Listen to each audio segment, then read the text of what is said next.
बाबा साहब के पुण्य इतना श्रेष्ठ उत्तम ये धम्म मिला है, बुद्ध मिला है, धम्म मिला है, संघ मिला है।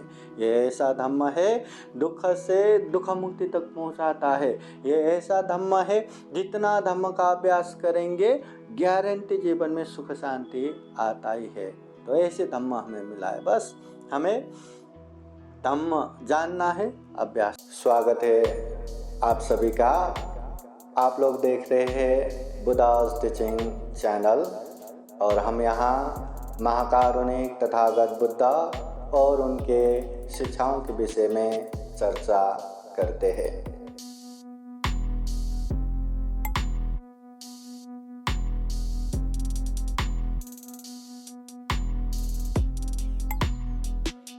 पुण्यं चे पुरिषो कैराथे तं पुनः पुनः तम्मि छन्दं कैराथ सुखो पुण्य सौचयो। महाकारुणिक तथागत बुद्ध धम्म संघ को त्रिवार वंदना। परम पूजनीय बोधिसत्व डॉक्टर बाबा साहब अम्बेडकर आज के धम्म देशना कार्यक्रम में प्रत्यक्ष अप्रत्यक्ष जुड़े हुए संपूर्ण श्रद्धा संपन्न बुद्धि संपन्न उपासक उपासिकाएं। महाकारुणिक तथागत बुद्ध कहते हैं जैसे जैसे मौका मिलता है, जैसे जैसे अवस्था बनता है, माहौल बनता है, उसी तरह धम्म की बातें सुनते रहना चाहिए, धम्म की चर्चा होते रहना चाहिए। महाकारुणिक तथागत बुद्ध मंगल सूत्र में भी कहते हैं कालेन धम्म श्रवणं ये तं मंगलमुत्तमं। समय समय पर धम्म देशना सुनना ये मंगल है। कालेन धम्म साकच्छा ये तं मंगलमुत्तमं। समय समय पर धम्म की चर्चा करना ये उत्तम मंगल है। तो धम्म देशना सुनना उत्तम मंगल है।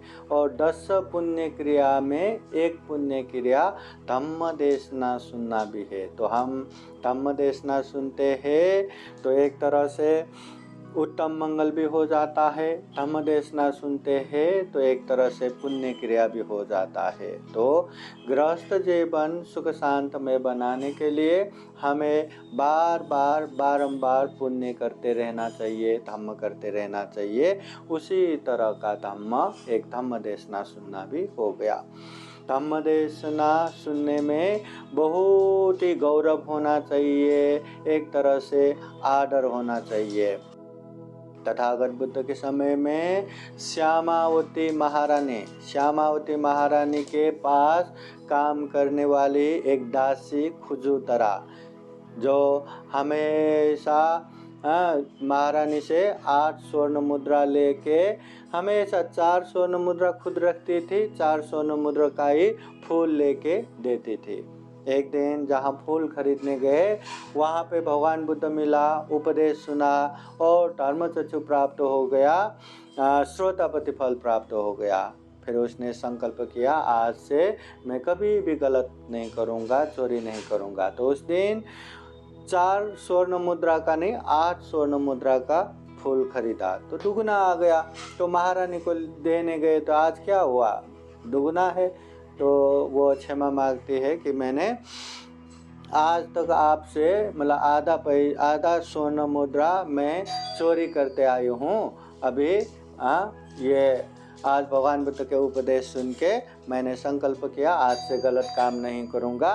तो अभी आप मुझे क्षमा करना है, क्षमा कीजिए, सजाएं देना है, सजा दीजिए, है ना। चाहे जेल ही मतलब जेल में ही डाले, चाहे आजीवन कारावास डालो या देश निकाला करो या कुछ भी मृत्यु दंड दे दो, आज से मैं गलत नहीं करूँगा ऐसा संकल्प लिया है। तो श्यामावती महारानी कहती है कि उसने ये गलत किया वो हाईलाइट नहीं, वो मायने नहीं रखता, परंतु उसने जो एक दासी हो के भी ऐसा गलत काम छोड़ा तो वो क्या चीज़ है, उसको एकदम कौतुक होते हैं। तो कहते हैं वो जाने दो, पहले मुझे ये बताओ कि तुम्हारी जैसे हृदय परिवर्तन हुआ वो धम्म क्या है, हमें भी तो बताओ। अभी देखो, एक तो इतना चोरी करते हुए पकड़ी गई, एक तो दासी। अब महारानी का ऑर्डर हुआ तो उसको फटाफट बताना चाहिए ना, भगवान बुद्ध का ऐसे ऐसे उपदेश सुन के आए। तो वो दासी भी कहती है कि अगर आपको धम्म देशना सुनना है तो मेरी कुछ शर्त है, वो आपको मानना पड़ेगा। क्या शर्त है? पहला शर्त है, अगर मुझसे धम्म देशना सुनना है तो मुझे दासी से मुक्त करना पड़ेगा। हाँ, दूसरा शर्त है, मुझे एकदम शुद्ध कराना पड़ेगा। तीसरा शर्त है, आपसे ऊंचे आसन में बैठ के मैं धम्म की बातें सुनाऊंगा। मतलब महारानी से भी ऊंचे आसन में एक दासी होके। हाँ, तो महारानी ने फिर भी अब इतना मतलब अच्छा धम्म है तो चलो सुनेंगे, मतलब उसकी सारी शर्त पूरा करके अपने से ऊंचे आसन में बिठा के वो धम्म सुनते हैं। तो महारानी ने वो बुद्ध के उपदेश दासी के मुंह से सुन के भी उसने भी श्रोतापति फल प्राप्त किया। उन जमाने में महारानियों को ऐसे ही बाहर बाहर घूमने की अनुमति नहीं है, बुद्ध विहार जाने की अनुमति नहीं है, धम्म देश ना सुनने जा नहीं सकता, परंतु वो खुजूतरा द्वारा धम्म की बातें सुन सुन के श्रोतापति फल प्राप्त करके हमेशा बुद्ध धम्म संघ के शरण जाते थे। मतलब इतना बड़ा महारानी होके भी अपने दासी के मुंह से धम्म की बातें सुन के वो श्रोतापति फल में प्राप्त हो गया। इतना मतलब धम्म का गौरव। वहाँ कुरूर घर के एक काली उपासिका खूब श्रद्धावान, उसने अपने ही बेटे को भंते बनाया। वो भगवान बुद्ध के पास जाके धम्म की दीक्षा लेके, शिक्षा लेके, धम्म अभ्यास करके बहुत ही प्रसिद्ध हो गया। उनका प्रवचन इतना अच्छा कि पूरे लोग सुनते थे। तो काली उपासिका को भी लगा मैं अपने बेटे के तरफ से धम्म देशना सुनना चाहती हूँ, और मैं ही क्यों पूरे गांव के लोगों को सुनाना चाहती हूँ। पूरा गांव में भव्य दिव्य कार्यक्रम करके अपने बेटे को बुला के धम्म देशना का आयोजन करती है। सारे लोगों को वहाँ आमंत्रण करके धम्म देशना आयोजन करते हैं। खुद भी घर में काम करने वाले सारे लोगों को लेके वो धम्म देशना सुनने के लिए आते हैं। ऐसे समय में घर में एक अकेला ही बचा है, तो 500 चोर, वो श्रीमंत है, धनवान है, कब चोरी करेंगे ताक में थे, मौके देख रहे थे। उस समय सुरंग खोद के चोरी करने के लिए तैयार हो गया 500 चोर। और ये देख के वो जो अकेला घर में रुका हुआ नौकर दौड़ा अपने मालकिन को बोलने आती है, मालकिन चोरी हो रहा है घर में। तो वो कहते हैं चोरी होता है तो होने दो, मैं धम्म देशना सुन रहा हूँ, मुझे डिस्टर्ब मत करो। एक बार, दूसरी बार भी मालकिन अभी तो सारे वो सामान इकट्ठा करके पूरा पैक कर दिया, जल्दी चलो, मुझे डिस्टर्ब मत करो, धम्म देशना सुन रहा। तीसरी बार भी सारा धन संपत्ति अभी तो पैक करके सारा का सारा खाली करने वाले, चाहे कुछ भी हो जाओ, मुझे डिस्टर्ब मत करो। बाद में चोर के सरदार वहीं पे थे। हाँ, तो इतने धम्म के लगाव देख के उसको लगा हम गलत इंसान के घर में चोरी करने के लिए आए, ये तो बहुत धम्मवान है, ये चोरी करना ठीक नहीं। सारे लोगों को जहाँ जैसा है वहीं रखने लगा के सारे लोग उससे क्षमा मांगने आते हैं। तो वो उपासिका भी कहती है मुझसे क्षमा मत मांगो, मांगना है तो बुद्ध से क्षमा मांगो, भांते से क्षमा मांगो, है ना। बाद में वो लोग भी धम्म की बातें सुन के उन लोगों को भी कल्याण होता है। मतलब धम्म का इतना गौरव कि एक धम्म सुनने के लिए चाहे कितना भी मुसीबत आए, वो मुसीबत को भी एक दूर रख के धम्म की बातें सुनते हैं। पहले एक धम्मासुंद राजा जो कि बहुत बड़े राज्य के सम्राट हुआ, इतने बड़े सम्राट, सारे सुख सुविधा भोग संपत्ति से परिपूर्ण। एक दिन उसको लगता है कि मुझे अमृत धम्म सुनना चाहिए, धम्म की वाणी सुनना चाहिए। पूरे दरबार में कौन है जो अमृत धम्म सुना सकते हैं? इतने विद्वान पंडित कोई नहीं है। तो सबको बोलो, पूरा नगर भर, देश भर, हर जगह घोषणा करते हैं, कोई नहीं आते। फिर धीरे धीरे उसका प्राइज, मतलब जो सुनाते हैं उसको 1000 स्वर्ण मुद्रा, 2000 स्वर्ण मुद्रा, 5000, 10,000 कर कर के आधा राज्य देंगे, बस एक लाइन मुझे अमृत धम्म सुनाए, फिर भी कोई नहीं।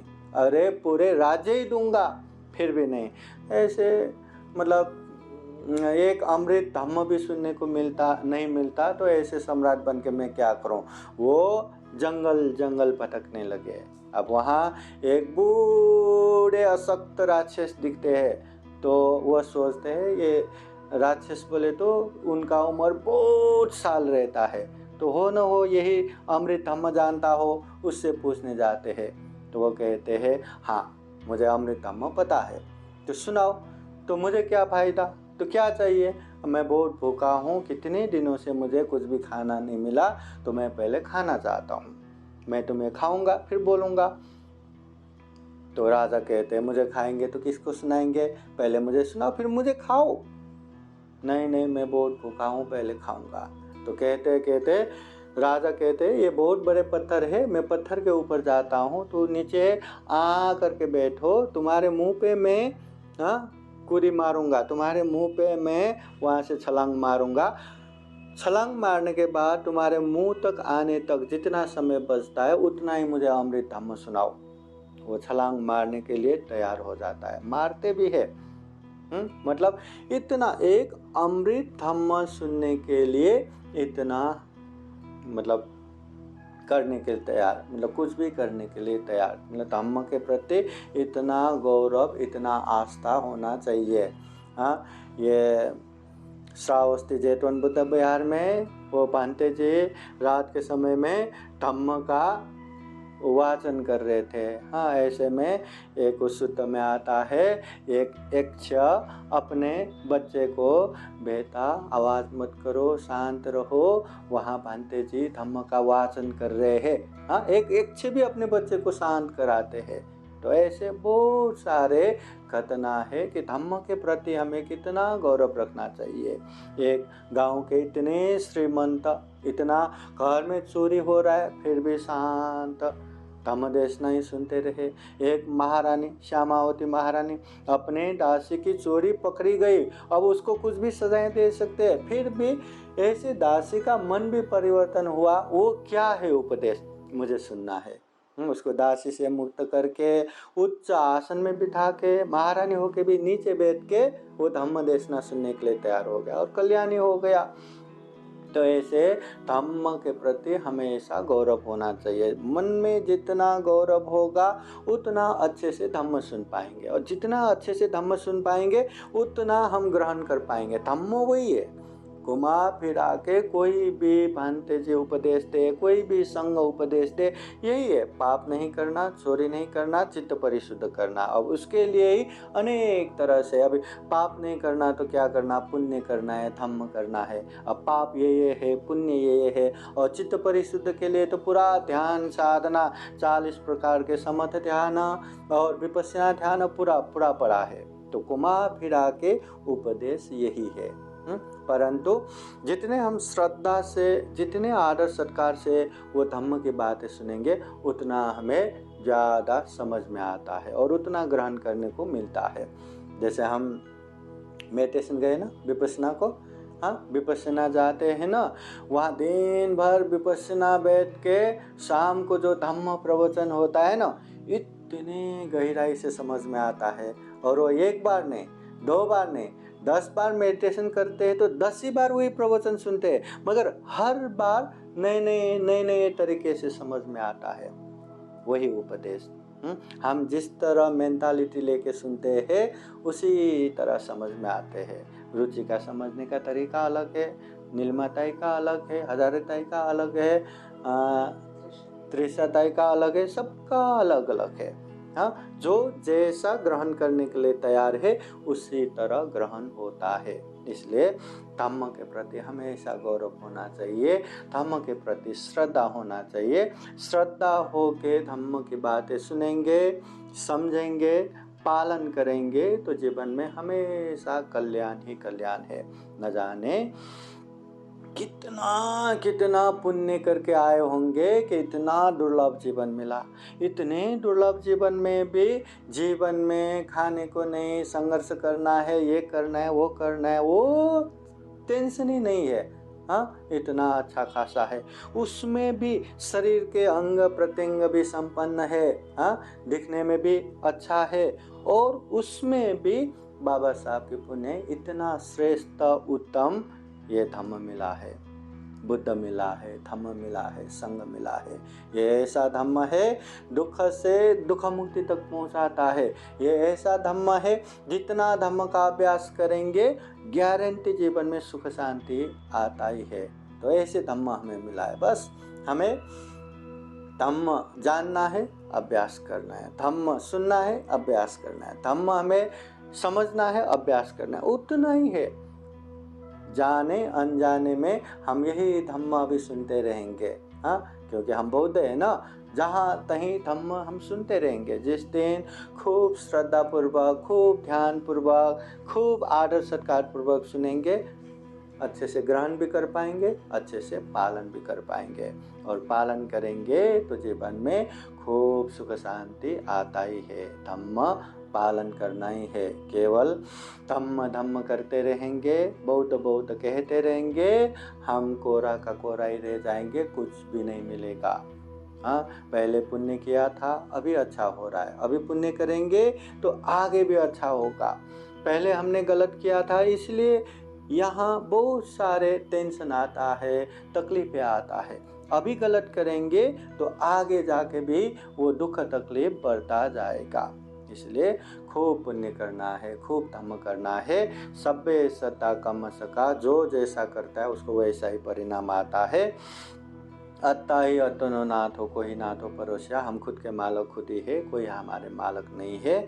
हम अच्छा करेंगे तो हमारे जीवन में ही सुख शांति, हम बुरा करेंगे हमारे जीवन में ही दुख अशांति। ये बात को जानते हुए, समझते हुए, महसूस करते हुए जीवन में खूब पुण्य करे, खूब धम्म करे, और व्यवहारिक रूप से आचरण करते करते ये दुर्लभ जीवन, अमूल्य जीवन, प्राणी जगत में सर्वश्रेष्ठ मनुष्य जीवन को सफल बनाए, सार्थक बनाए। फिर एक बार जो धम्म देशना सुन रहे हैं, सभी के जीवन में बुद्ध का आशीर्वाद रहे, धम्म का आशीर्वाद रहे, संघ का आशीर्वाद रहे। जीवन में ढेर सारा पुण्य धम्म करते हुए दुख मुक्त निर्वाण तक प्राप्त कर सके, ऐसी कामना करते हुए ये धम्म देशना यहीं समापन करते हैं। सभी का मंगल हो, सभी का कल्याण हो। भवतु सब्ब मंगलं। साधु साधु साधु। बुद्धं नमामि, बुद्ध को नमन करता हूँ। धम्मं नमामि, धम्म को नमन करता हूँ। संघं नमामि, संघ को नमन करता हूँ।